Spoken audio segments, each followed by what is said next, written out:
Junio 14, domingo, el retorno de los desterrados. Dios había llamado por medio del profeta Isaías, capítulo 44, versículo 28, a Ciro, un persa, mi pastor. Le había dado un título escogido especial a alguien que no era hebreo. Ciro, mi pastor, él cumplirá todo lo que yo quiero en diciendo a Jerusalén, serás reedificada. Entonces, por medio del profeta Isaías, Dios llamaba y abría el corazón de los goyim, de los gentiles, para que pudieran ver a el Mesías prometido por medio de ese simbolismo del Cordero literal, en el cual depositaban su fe para recibir perdón de todo pecado, el cual años después vendría a ser Jesucristo. El siguiente día Juan el Bautista vio, Juan 1:29, que venía Jesús y dijo, he aquí el verdadero Cordero de Dios que quita el pecado del mundo. A menudo Daniel y sus compañeros habían recorrido estas profecías. Un ejemplo de cuáles es la de Isaías, donde llamaba a Ciro su pastor. Otras similares a esas se encontraban en Jeremías, que esbozaban el propósito de Dios para su pueblo. Antes de la encarnación de Jesucristo, Dios había escogido a Israel para mostrar su luz. Esa luz era la que apuntaba a Jesucristo como el redentor que vendría a liberar a todo el mundo. Su fe en la palabra profética le inducía a, a comportarse, a compenetrarse, a pensar en los eventos que estaban a punto de venir, por los escritores que habían predicho lo sagrado. El Señor había declarado, cuando en Babilonia se cumplieren 70 años del exilio, que Judá estuviera exiliado por su apostasía, yo os visitaré. Había dicho el profeta Jeremías 29, del 10 al 13, y mi buena palabra surgirá. Ahora, meditemos, esta buena palabra no iba a reflejarse en el pueblo de Judá, sino Dios la despertaría en un gobernador persa, en Ciro, para regresaros a este lugar, porque yo sé los pensamientos que tengo acerca de vosotros, pensamientos buenos y no de mal. Jeremías 29:13, para daros el fin que esperáis. Entonces me invocaréis. Judá se encontraba preso, exiliado en Babilonia por su apostasía, pero ahora resurgía la esperanza de volver a ser libres. Mediante otra visión le fue dada luz adicional a Daniel acerca de los acontecimientos futuros. Y fue al final de esta visión cuando el profeta Daniel, Daniel 8:13, oyó a un santo que hablaba y otro de los santos dijo a aquel que hablaba, ¿hasta cuándo durará la visión? La respuesta que se dio fue, hasta 2300 tardes y mañanas y el santuario será purificado. Querido amigo y hermano que escuchas, este santuario del cual se hablaba a Daniel era el santuario celestial, en donde hoy Jesucristo oficia como tu sumo sacerdote, pues la Biblia, toda la palabra de Dios, lo confirma. Más allá de cualquier santuario terrenal, era solamente el santuario construido por Salomón y el segundo templo construido en el tiempo de Jesucristo eran sombras. Por la apostasía de una nación dura de cerviz fueron destruidos esos edificios. Eran sombra. Hoy en el presente, el más altísimo habita en ti, que eres templo y roca edificada sobre la cual la pieza fundamental es Jesucristo. Él iba a habitar en ti mediante su Espíritu Santo. El verdadero y único santuario celestial es el que está allá arriba, donde oficia Jesucristo. El ángel Gabriel le dio una interpretación parcial a Daniel, pero cuando el profeta oyó las palabras, la visión es para muchos días, es para el futuro. Daniel se desmayó al respecto y dice la palabra: yo, Daniel, fui quebrantado, estuve enfermo muchos días. Daniel 8:26. Y yo mismo, dice Daniel, no entendí. Todavía preocupado acerca de Israel, Daniel estudió nuevamente las profecías de Jeremías. Estas eran claras, tan claras en realidad, que por los testimonios registrados en los libros, Daniel entendió el número de los años del cual habló Jehová al profeta Jeremías, Daniel 9, versículo 2, que había de concluir la asolación de Jerusalén en 70 años. ¿Alguien de aquí tiene alguna pregunta en referencia a estos 70 años? Aquí está el resumen. Estos 70 años habían empezado a correr en el año 605 a.C., cuando Nabucodonosor sitió a Judá y lo llevó cautivo. Estos 70 años culminaron cuando Babilonia perdió su poderío y los medos y persas entraron en control, aproximadamente año 539 a.C. Iban a estar exiliados en una nación ajena por su pecado y entonces regresarían para restaurar y preparar a Israel para la venida pronta de Jesucristo el Mesías. Ahora, Señor, este era Daniel, Dios grande, digno de ser temido, que guardas el pacto y la misericordia con los que te aman y guardan tus mandamientos. Hemos pecado, hemos hecho iniquidad, hemos obrado impíamente, hemos sido rebeldes y nos hemos apartado. Daniel se contaba a él mismo como parte del pecado de Judá por su apostasía. Y Daniel entonces clama al Altísimo y le dice: cumple tu promesa, restáuranos para así poder regresar y entonces preparar todo para la venida de el que David había profetizado. Me has preparado un cuerpo. Salmo 33. Este sería el Mesías que quitaría, aboliría, interrumpiría, cesaría toda sombra de los ritos del pasado. De Jehová, nuestro Dios, es el tener misericordia. Daniel comprendía muy bien que la paciencia de Dios era inagotable.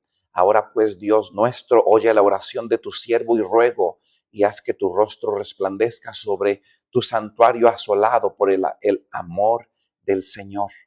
Este era Daniel intercediendo por su pueblo. El cielo se inclinaba para oír la ferviente súplica del profeta Daniel.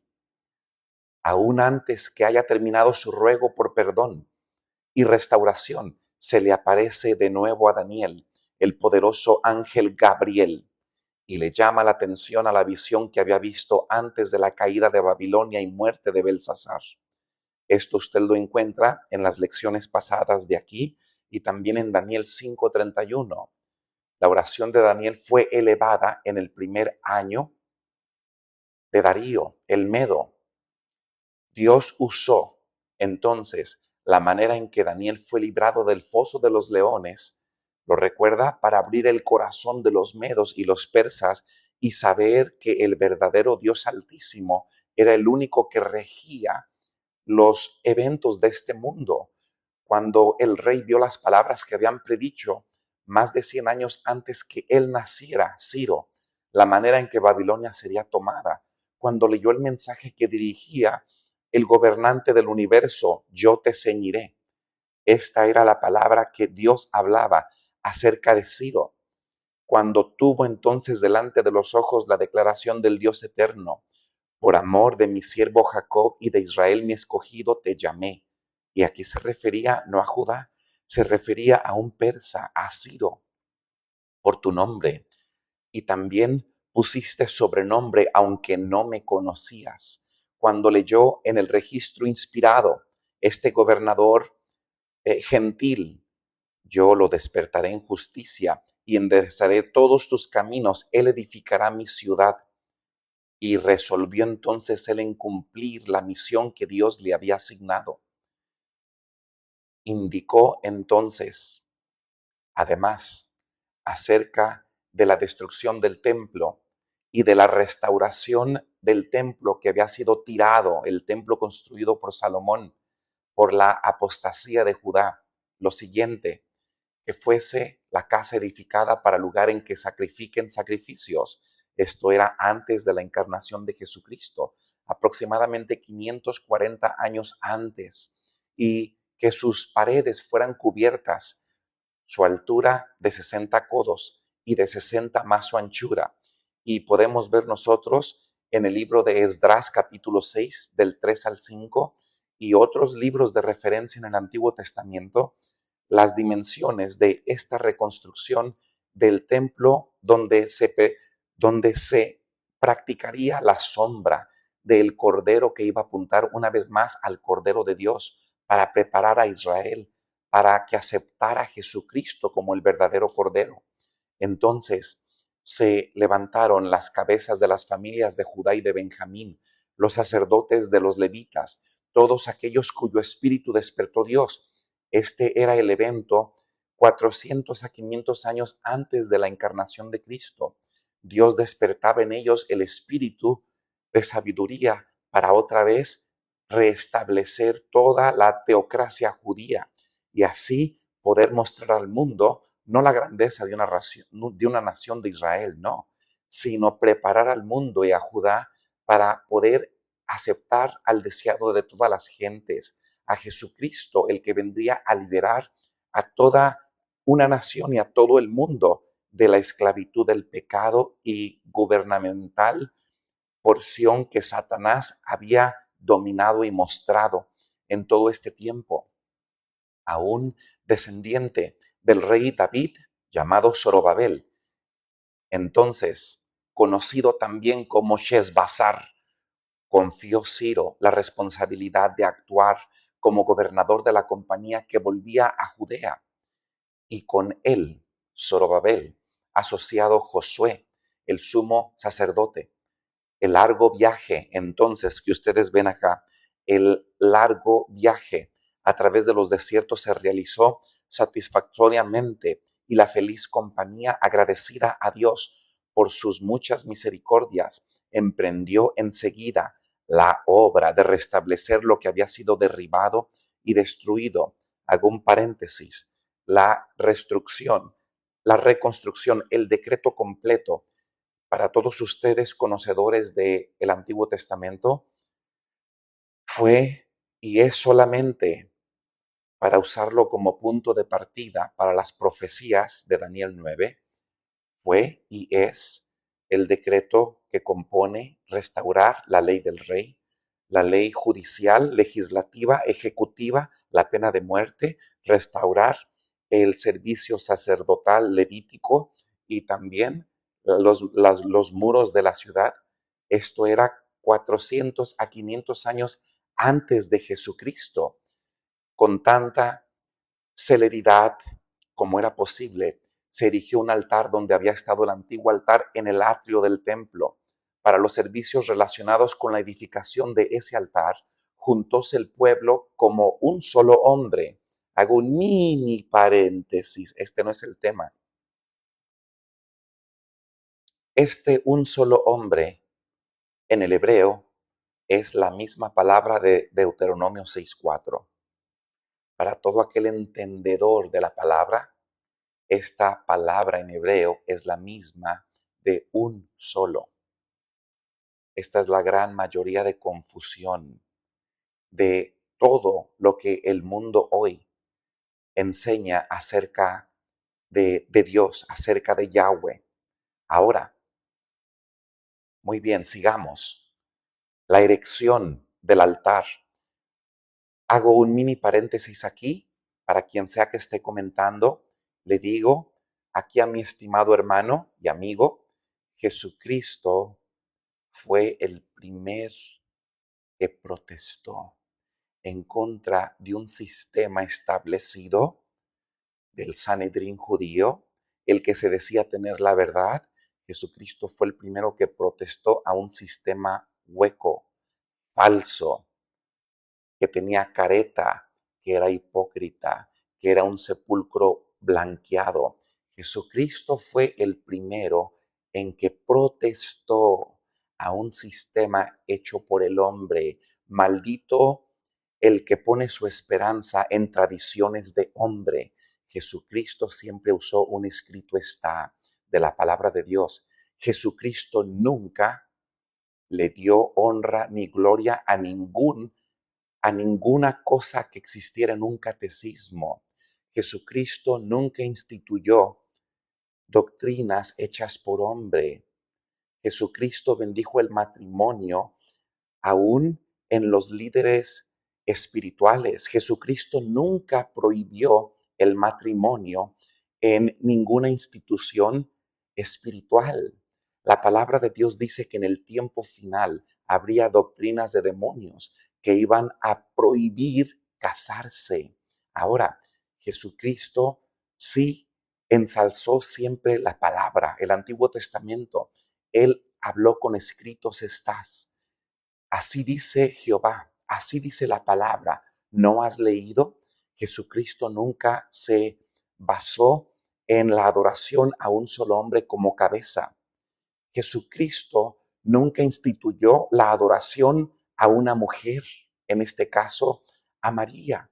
Jesucristo nunca instituyó la adoración a estatuas hechas de barro, de madera, que se ponen en las iglesias. Jesucristo nunca instituyó la unión del poder político con la iglesia. No, Jesucristo le llamó a eso una prostitución que iba en contra de Dios. Jesucristo nunca enseñó a rezar el rosario, pues el rosario no existe en la Biblia. Jesucristo nunca enseñó o instituyó el sacerdocio terrenal con un vestido negro y que nunca se case el individuo, pues él bendijo Jesucristo el matrimonio. Jesucristo hoy dice la Biblia que es el único sacerdote en el cielo. En el libro de Hebreos claramente habla acerca del sacerdocio de Jesucristo, habiendo quitado cualquier institución de sacerdocio en la tierra, incluyendo el sacerdocio judío y cualquier otro sacerdocio en la tierra que pretenda ser el puente entre Dios y los hombres. Jesucristo dijo que Él es el intercesor, Él es el único camino. Ahora, sigamos. Los obreros empeñados en preparar los materiales de construcción encontraron entre las ruinas algunas de las inmensas piedras que se habían llevado al sitio del templo en los tiempos de Salomón. Las acomodaron para poder usarlas y se proveyó además mucho material nuevo, de manera que pronto la obra hubo progresado al punto en que debía ponerse la piedra fundamental. Ahora, esta piedra fundamental iba a ser un símbolo de Jesucristo. Escuche, mi querido hermano, la única cabeza que la Biblia llama es Jesucristo. No es un hombre como cabeza. Jesucristo mismo dijo, y la palabra de Dios dice, que Jesucristo es la cabeza. Aún el apóstol Pedro en su epístola dice Jesucristo que es la cabeza. Ningún hombre aquí es la piedra, ningún hombre aquí es el Petros. Aún la carta de Pedro dice Jesucristo la piedra angular. Amigos y hermanos, la Biblia es muy clara. La Biblia no resalta la adoración a un hombre como cabeza de la iglesia. La casa que se estaba para reconstruir había sido tema de muchas profecías acerca del favor que Dios deseaba manifestar a Sión. Y todos los que asistieran a la colocación de esa piedra angular debieran haber participado cordialmente del espíritu que correspondía a la ocasión. Sin embargo, una nota discordante se mezclaba con la música, los gritos de alabanza que se oían en ese alegre día. Estamos hablando acerca del principio de la reconstrucción del segundo templo judío, en donde la piedra angular sería un símbolo de Jesucristo. Era entonces natural que la tristeza embargase el corazón de aquellos ancianos al pensar en los resultados de la larga impenitencia. Si ellos y su generación hubieran obedecido a Dios y cumplido su propósito para Israel, el templo construido por Salomón no habría sido derribado ni habría sido necesario el cautiverio, pero a causa de la ingratitud y la deslealtad que habían manifestado Judá, fueron dispersados entre los paganos. Hemos visto aquí antes que la palabra dispersar era maldición, Deuteronomio 28 y 29. Dios sí quería que el templo construido por Salomón durara por siempre. La promesa de Dios para nosotros es que dure por siempre su promesa para Él, pero nosotros decidimos si esa promesa va a ser por siempre o no. Nosotros, nuestra desobediencia y apostasía, entonces puede parar, cesar, detener la promesa de Dios. Así Dios había prometido que ese templo construido por Salomón iba a durar por siempre, pero la apostasía de Judá, el pueblo que se llamaba tener la mayor luz, apostató, pecó, y entonces la promesa de Dios cesó. ¿Comprendemos? Cada vez que usted lee en la palabra de Dios y te daré esto y te daré el otro y voy a darte una promesa, es condicional. No es por siempre. Usted debe de continuar leyendo para que vea que las promesas eran temporales y eran condicionales. Si no se mantenían en obediencia a Dios, Dios retiraba la promesa. Las murmuraciones, las quejas, así como las comparaciones desfavorables que se hicieron, ejercieron una influencia deprimente en el ánimo de muchos y debilitaron las manos de los constructores. Los trabajadores se sintieron inducidos a preguntarse si debían proceder en la construcción de un edificio al que se criticaba con tanta libertad desde el mismo comienzo y que era causa de tantos lamentos. Había, sin embargo, en la congregación muchas personas cuya fe y visión habían sido más amplias y les permitieron considerar esta gloria menor sin tanto descontento. Escuche todo que está aquí, amigo hermano. Si usted cree que la gloria mayor fue el templo construido por Salomón, todavía le falta un poquito leer más, porque la Biblia dice en el Antiguo Testamento y en el Nuevo de que la gloria mayor sucedió en el segundo templo y no fue por la grandeza y el oro y lo demás exterior, no, fue porque Jesucristo entró en el segundo templo, porque el Mesías prometido entró, caminó, Él fue el verdadero espíritu. Jesucristo y su presencia fue el verdadero Shekinah, que bendecía a una nación y bendecía a todo el mundo, pero de apartarse de esa bendición, entonces el mundo y Judá e Israel se apartarían de la bendición del cielo. Y lo vimos 30 años después de que Jesucristo bendijo el segundo templo. Israel y Judá, por el rechazo a Jesucristo, trajo la destrucción más grande. Roma imperial vino, años 70, Tito destruye el segundo templo y entonces son dispersados los judíos. Recuerde, la palabra dispersado, dispersación, significa maldición. Seguimos hablando aquí acerca de el regreso de los exiliados de Babilonia después de los 70 años que se habían profetizado por Isaías y por Jeremías. Si los que no se regocijaron cuando se colocó la piedra fundamental del templo, del segundo, y recordemos, esta piedra fundamental simbolizaba a Jesucristo, es la misma en la que el Sanedrín en el tiempo de Jesucristo tuvo tropiezo, pues rechazaron a Jesucristo. La verdadera piedra en la Biblia, en la iglesia, en cualquier iglesia, no es Pedro, no es el papado. La verdadera piedra, aún Pedro dice en su epístola, es Jesucristo.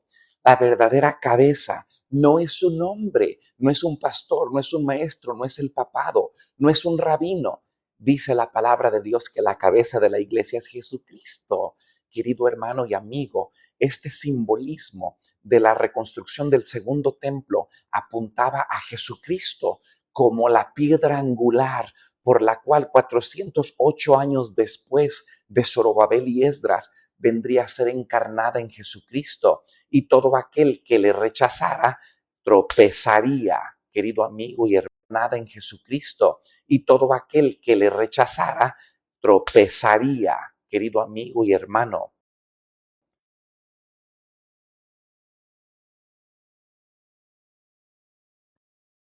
Voy a despedirme con una oración.